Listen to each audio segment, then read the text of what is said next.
غرفة الحوار الإسلامي المسيحي مسلم كريستيان دايلوج تقدم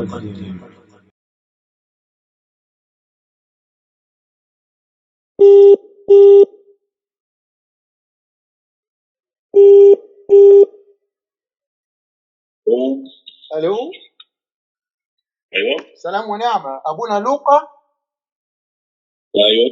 يا رب يباركك ويبارك تعب محبتك. معاك ابو مريم من امريكا. ابو مريم من امريكا. اهلا وسهلا بحضرتك. اهلا بيك يا فندم. حضرتك ما تعرفنيش معرفه شخصيه، بس قلنا ناخد بركه ونتكلم معاك يعني لو تكرمت يعني. لا، اهلا بيك. اهلا بيك. متشكرين على اتساع صدرك. ابونا لوقا، بس كنت عاوز بس اقول لحضرتك يعني حاجه بسيطه كده يعني. وبعدين اولا عاوزين نقدم بس العزاء. فبقول لحضرتك يا فندم، لله ما اخذ ولله ما اعطى وكل شيء عنده مقدار. فاصبر واحتسب في موت الفقير. انا لله وانا اليه راجعون. الدوام لله وحده. فانت كلنا هنموت، فبنعزز سيادتكم في موت الفقيد ونامن الله سبحانه وتعالى يعوضكم خير عنه. وبرضه بقول لك تاني مره تانيه يعني اتقدم باحر التعازي لكم ولافراد العائله الكريمه كافه بمناسبه وفاه الفقيد. وبقول لحضرتك برضه يا فندم، شكرا يا فندم. بمزيد من الحزن والاسى تلقينا نبأ وفاه فقيدكم، ولا يسعنا اداء مصابكم الاليم الا ان نتقدم اليكم بصادق المواساه. نسال الله ان يتغمد الفقيد برحمته ويسكنه فسيح جناته، وانا لله وانا اليه راجعون. حضرتك يا فندم ما سالتنيش يعني حضرتك يعني بعثت مين يا فندم؟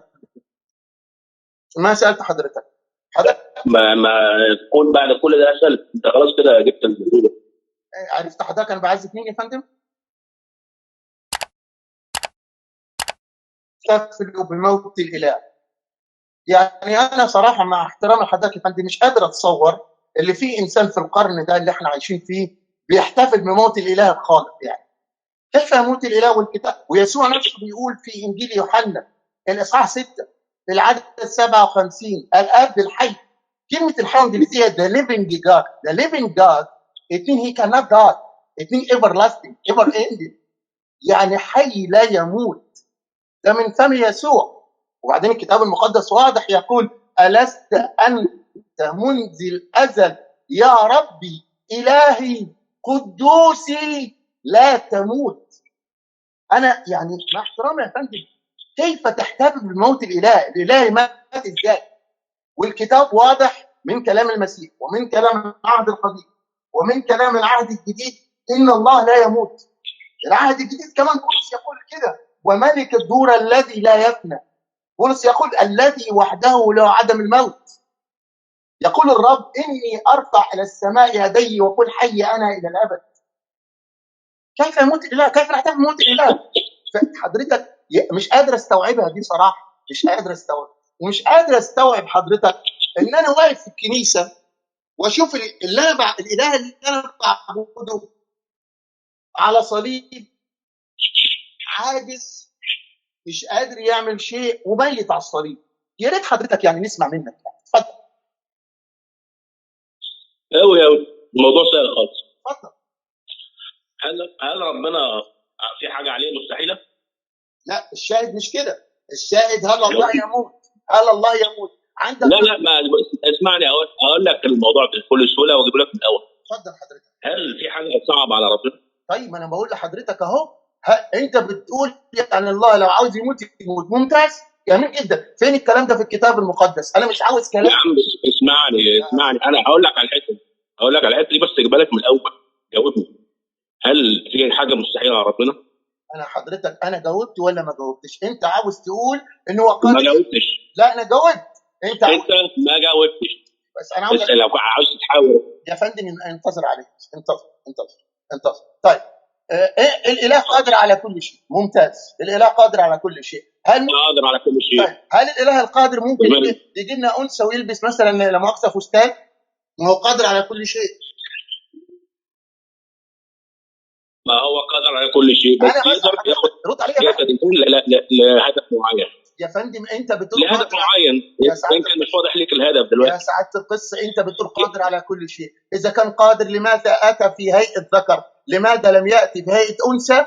ولماذا كلم موسى من الشجره؟ يا ليه؟ فندم شجره ايه اللي كلمه من الشجره؟ فين الكلام ده يا فندم؟ شجره لا يا فندم اسمعني بس، انت دخلت في موضوعات غير الموضوعات اللي بنتكلم. الموضوع كله قائم على الموت. حضرتك اتفضل، عندك الكتاب المقدس كله من الالف الى الياء، اعطيني نص يقول ان الله يموت. هو ده الشاهد، ما تدخلش في كلام مرسل يا فندم. هل في نص في الكتاب المقدس يقول ان الله يموت؟ اتفضل قول لي فين النص. الذي لا يموت. طيب فين؟ يبقى مات ازاي بقى؟ الذي لا يموت مات ازاي؟ ايوه، مات بالجسد، جميل الجسد اللي جدا، هو خده جميل جدا، مات وقام على طول في ممتاز. 3 يوم. يا سعاده القس الفاضل شربوني، اللي انت بتقوله ده كلام غير صحيح. ليه؟ لان انت حضرتك راجل ارثوذكسي، والكلام اللي بتقوله بيخالف كلام البابا شنوده. لماذا؟ لان حضرتك بتؤمن بطبيعه واحده ومشيئه واحده. اتفضل ماذا يقول البابا شنوده؟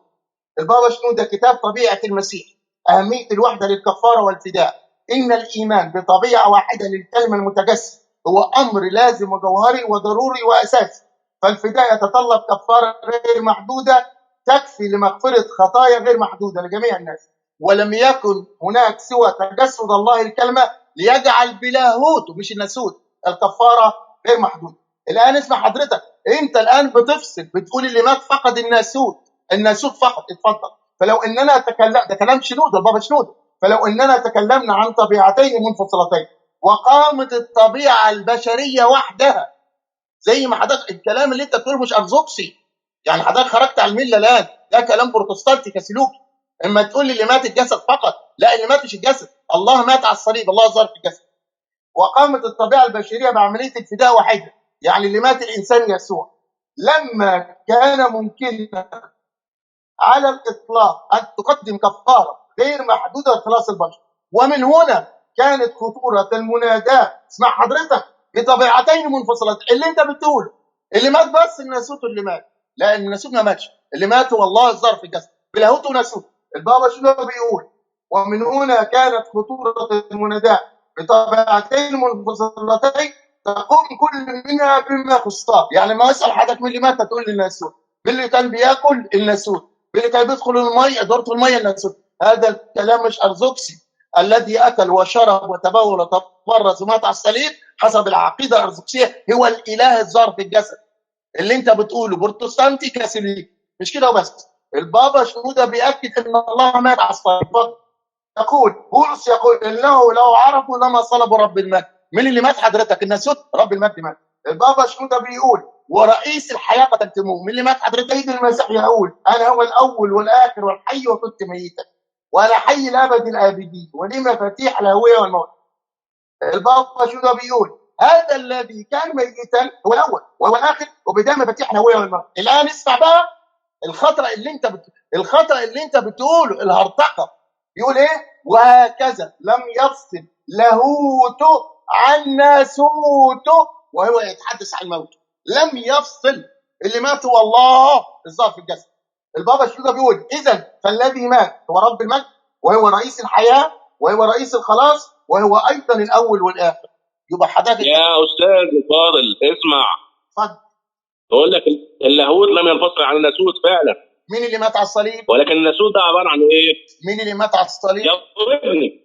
مين اللي ما فيش حاجه اسمها ناسوت جاوبني، الناسوت اساسا. ده عباره عن ايه؟ ما فيش حاجه اسمها ناسوت. فين كلمه ناسوت؟ عباره عن ايه الناسوت؟ انا بسال حضرتك انه يا ابني الناسوت عباره عن ايه؟ يا استاذ الفاضل المحترم اسمعني، انت بتقول ناسوت. اين اجد كلمه ناسوت في الكتاب المقدس؟ هذا مصطلح مش موجود في الانجيل، ده مصطلح عندك. انت بتسالني عن عقيدتي ولا بتسال عن ايه؟ يا انا بقول لك على العقيده. هو انت قاري الكتاب المقدس كله؟ ايوه انا قاري الكتاب المقدس كله. اتفضل، معاك واحد.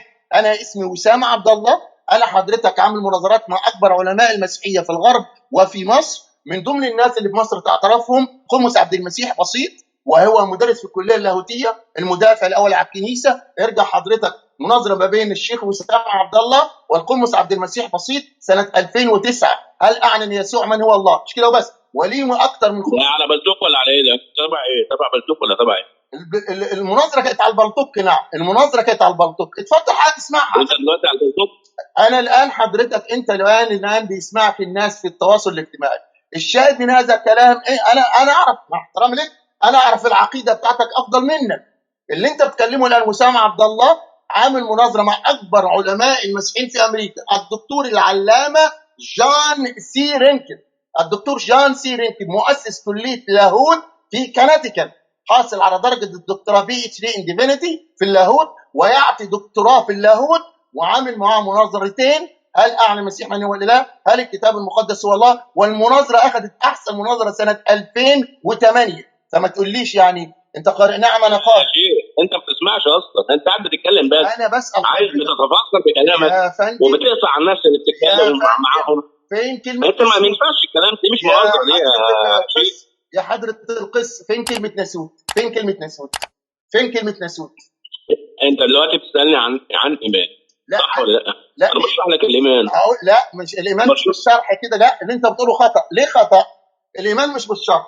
يسوع عندما ساله رئيس الكهنه، انجيل يوحنا 18-19، وسال رئيس الكهنه يسوع عن ايمان، عن تعليمه وعن تلاميذه. كلمه تعليم باللغه اليونانيه ديداخ، وكلمه ديداخ تعني شيئين: تعني تعليم او العقيده الذي علمها يسوع. رئيس الكهنه بيقول له: ايه العقيده اللي انت علمتها؟ ماذا قال يسوع؟ انا كلمت العالم علانيه، انا علمت كل عين في المجمع والهيكل، حيث يجتمع اليهود دائما وفي الخفاء لما اتكلم عن شيء. ما تقوليش كلام الكنيسه، مش عاوز اسمعه. يسوع اعلن العقيده في العالم. عقيدتك ايه؟ قال له: انا كلمت العالم علانيه وفي السر لما اتكلم بشيء. طيب ممتاز. يسوع يقول: من فمك ادينك، يعني لازم تجيب الكلام من فمه. يسوع يقول: ان كنتم تحبونني فاحفظوا وصاياي، لابد تكون وصيه من فمه. حتى بولس يقول: الايمان بالخبر والخبر بكلمه المسيح. اتفضل حضرتك، اين قال يسوع انا ناسوت له؟ عن حديث القران يا فندم ايه؟ ولا تسيبنا نتكلم عن يا ايمان انا؟ يا استاذ الكريم، اين كلمه ناسوت في الكتاب المقدس؟ اتفضل، فين كلمه ناسوت؟ اللي فين كلمه ناسوت؟ انا بفهمك عن الناسوت. انت اللي بتقول لي ناسوت ولاهوت، انت بتقول لي كده. انا بفهمك يعني لا لا لا، ما تفهمنيش يعني حضرتك. الروح الانسانيه والجسد يا حضره القس كلمه الفاضل، ناسوت يعني كده. يا حضره القس لا. الفاضل، انت قلت حضرتك اللي مات على نصيب، اللي على الصليب الجسد تعني الانسان يسوع الناسوت. فين كلمه ناسوت في الكتاب المقدس؟ فين يسوع قال انا لي طبيعه واحده ومشيئه واحده كما تؤمن؟ فين حضرتك؟ اتفضل، فين؟ اتفضل قول لي فين. يا ربنا يسوع المسيح انا قال انا والاب واحد. الاب ده اللي هو اللاهوت والناسوت. ممتاز. هل يسوع هو الاب؟ لا، الاب اهو. انت هرطقه ثانيه. اللي انت بتقوله دي هرطقه سابيليوس، الذي قال يعتقد ان الاب هو الابن والروح القدس، وان هذه الاقانيم صفات. دي هرطقه ثانيه. الاب مش لاهوت وناسوت. لا هم مش واحد ولكن هم واحد في الجوهر. واحد مش واحد بس، واحد في الجوهر. فين الكلام ده في الكتاب المقدس؟ اتفضل، فين في الكتاب المقدس؟ فين في الكتاب المقدس؟ هو ثلاث اقاريم اله واحد. يا حضرتك زي ما الشمس بتطلع حراره وبتطلع نور وليها جسم، والشمس ايه؟ نور ونار وحراره. الكلام ده اذا وهي شمس واحده. طيب بص حضرتك، الكلام اللي انت بتقوله ده تفسير البابا شنودة لا يلزمني بشيء. لماذا؟ لان الكتاب بيقول الايمان بالخبر والخبر بكلمه المسيح. لان الله نفسه بيقول: بمن تشبهوني وتسووني وتجعلوني نتشابه. كيف تشبه الخالق بالمخلوقات؟ ندي حضرتك، انت ذكرت شيئين مش موجودين في الكتاب المقدس: كلمه اقنوم وكلمه ناسوت. اين نجد كلمه اقنوم وناسوت؟ انت ثلاثه. ما هو انت نفس وجسد وروح. انت واحد. انا انسان. نفس الكلام مع الله. وربنا خلق الانسان على صورته ومثاله. خلقه ايه؟ على صورته ومثاله. طيب الكتاب المقدس ما بيقول يعني انت اللي عايز تفهم تديني الفرصه، ما تقعدش تقاطعني كل كلمه. يا حضره الفاضل، الناسوت، كلمه الناسوت يعني روح انسانيه وجسد انسان. الروح تنفصل عن الجسد يموت، لكن الروح لا تموت. هي دي ده ايه؟ الانسان يسوع المسيح. اما اللاهوت هو طبيعته يا فندم انا مش عاوز شرح. الشرح ليس دليل. الشرح مش دليل. الايمان بالخبر والخبر بكلمه يسوع. اتفضل حضرتك، فين الكلام ده من كلام يسوع؟ انا ما يلزمني شرحك. لو خد جسد زينا يبقى يموت. ولكن طبيعته الإلهية لا تموت، الطبيعة الإلهية يا لا حضرة تموت. الفاضل فين الكلام ده في ولكن هو كان شوف يا فندم، شوف الفيلم اللي انت بتقول ده فيلم هندي. الفيلم ده ملوش اي مصداقيه في الكتاب المقدس، لان العقيده كلها قائمه على اسس. الاسس ايه؟ ماذا قال يسوع عن نفسه عندما سال رئيس الكهنه عن عقيدته اللي هي ديداخي اللي هي تعليمه؟ قال انا كلمت العالم على مين؟ قفل التليفون، قاعد بيقول لي كلام ما له اي مصداقيه ولا اي مرجعيه من الكتاب المقدس خالص. ناسوت، لاهوت، اقانيم، كلام ملوش اي لازمه على الاطلاق. يا جماعه الخير، في نقطه مهمه، الشاهد مش انك تسمع اي كلام بدون دليل. في ناس تخليه يتكلم ساعه ساعتين عشان يسجلوا، لا، غلط غلط. بيقول شيء مش موجود في الكتاب المقدس، رجعوا لي الكتاب المقدس، هو ده الصح. طيب، كان معانا اللواء مباشره الان القس لوقا القمص شروبين. مع تحيات إخوانكم في غرفة الحوار الإسلامي المسيحي. عباد المسيح لنا سؤال نريد جوابه ممن وعاه. إذا مات الإله بصنع قوم أماتوه فما هذا الإله؟ وهل أرضاه ما نالوه منه؟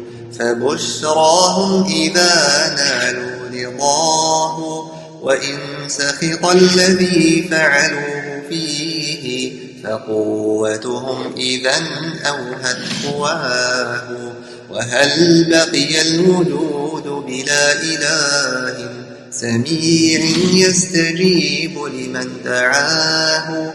وهل خلت الطباق السبع لما ثوى تحت التراب وقد علاه؟